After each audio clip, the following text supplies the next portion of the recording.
प्रिय छात्रों, मैं कांचन नारखेड़े प्रभात किड्स स्कूल संस्कृत शिक्षिका आप सभी का इस ऑनलाइन स्टडी क्लासेस में स्वागत करती हूँ। आज हम संस्कृत में चित्र वर्णन का अभ्यास करने वाले हैं।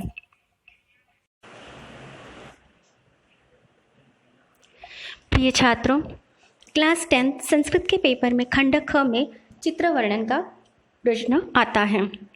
चित्र वर्णन का यह प्रश्न 5 मार्क के लिए होता है।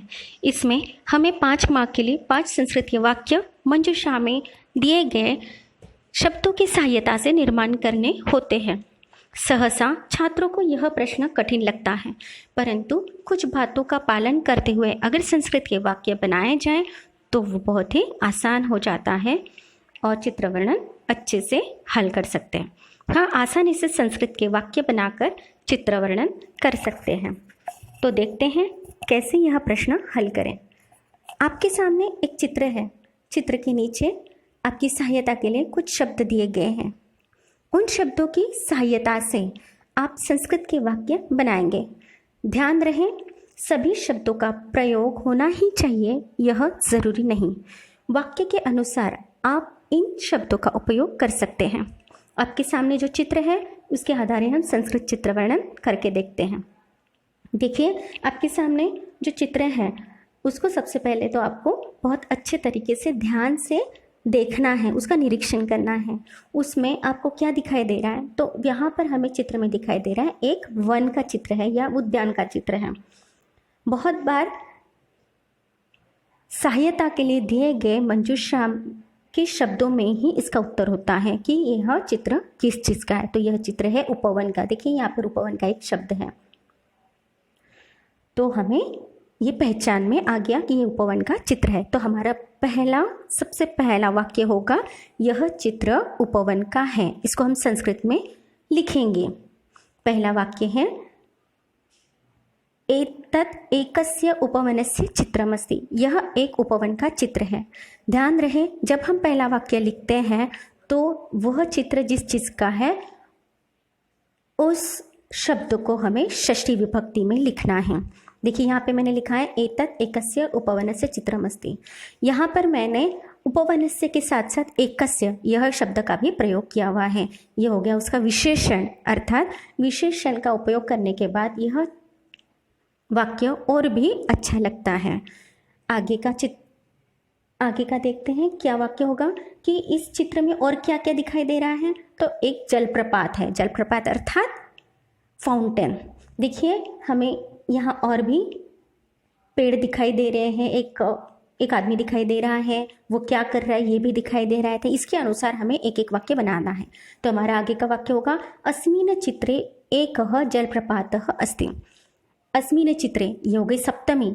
हमारे आगे के वाक्य की शुरुआत कहाँ से हुई? सप्तमी विभक्ति से हुई। अस्मिन् चित्रे, इस चित्र में। एकः ये संख्यावाचक शब्द है। एक क्या है? जलप्रपात है, एक फाउंटेन है। एकः इसका विशेषण हो गया, सांख्यिक विशेषण। देखिए, इसका विशेषण का हमने उपयोग किया तो ये वाक्य और भी अच्छा लग रहा है। संस्कृत के वाक्य बनाते हुए बहुत ही सीमित शब्दों का उपयोग करना चाहिए और एकदम छोटे छोटे वाक्य का प्रयोग होना चाहिए। आगे और क्या है देखते हैं कि दूसरा वाक्य क्या होगा। इस चित्र में और क्या दिखाई दे रहा है? बहुत सारे पेड़ दिखाई दे रहे हैं। तो हमें अब पेड़ के विषय में एक वाक्य बनाना है। अस्मिन् चित्रे अनेकाः वृक्षाः सन्ति। बहुत सारे पेड़ है ना, इसलिए वहाँ पर हम बहुवचन का प्रयोग करेंगे। अनेकाः ये बहुवचन का संख्या का पद हमने लिखा है। अस्मिन् चित्रे, इस चित्र में। देखिए, इसकी शुरुआत भी सप्तमी से हुई है। अस्मिन् चित्रे अनेकाः वृक्षाः सन्ति। बहुत सारे पेड़ हैं। अब वृक्षाः ये बहुवचन का शब्द है, तो फिर उसमें आया हुआ क्रियापद भी बहुवचन का ही होना चाहिए।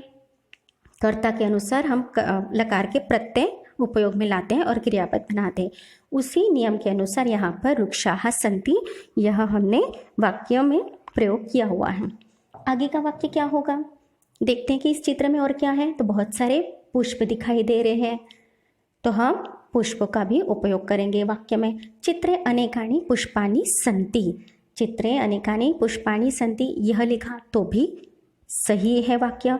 और चित्रे अनेकानि पुष्पाणि अपि सन्ति ये भी लिखा तो भी वाक्य सही है। अपि का प्रयोग करने से यह वाक्य और भी सुंदर लग रहा है। अपि ये अव्यय पद है, अव्यय पद का उपयोग करने से ग्रामर का बिंदु और भी अच्छे तरीके से वहाँ उपयोग में लाया जा सकता है।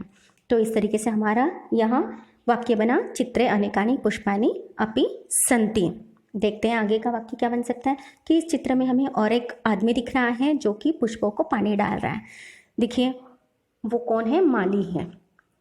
मंजूषा में मालाकार यह पद है, मालाकार अर्थात माली। तो क्या कर रहा है, वो पुष्पों को पानी डाल रहा है, मतलब सिंचती, पुष्पाणि सिंचती। चित्रे मालाकार पुष्पाणि सिंचती, चित्र में मालाकार पुष्पों को पानी डाल रहा है।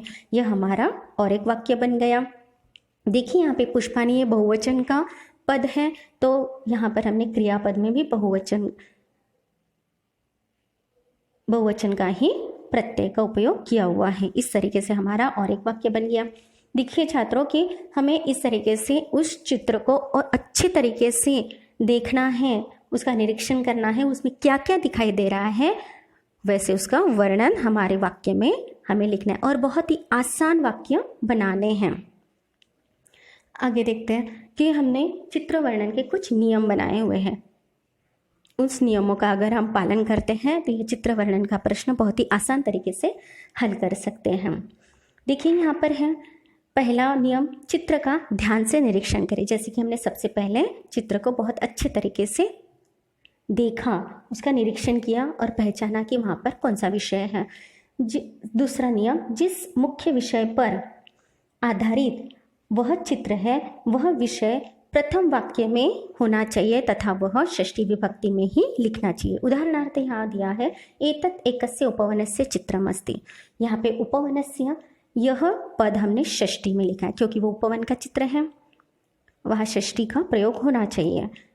आगे का नियम, द्वितीय वाक्य से वाक्य की शुरुआत सप्तमी विभक्ति से करें। उदाहरणार्थ अस्मिन् चित्रे या चित्रे, इस तरीके से हमने सप्तमी से ही अगले वाक्य की शुरुआत करी।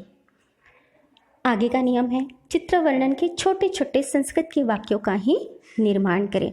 चित्र वर्णन करते हुए हमें उस वाक्य को बहुत ही जटिल नहीं बनाना है, आसान शब्दों का प्रयोग कर छोटे छोटे ही वाक्य निर्माण करने हैं।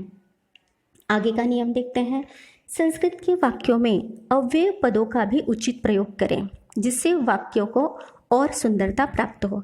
देखिए अव्यय पदों का अगर हम प्रयोग संस्कृत के वाक्य में करते हैं तो वह वाक्य और भी सुंदर लगता है और देखने वालों को ये भी पता चलता है कि हमारा व्याकरण का ज्ञान कितना अच्छा है।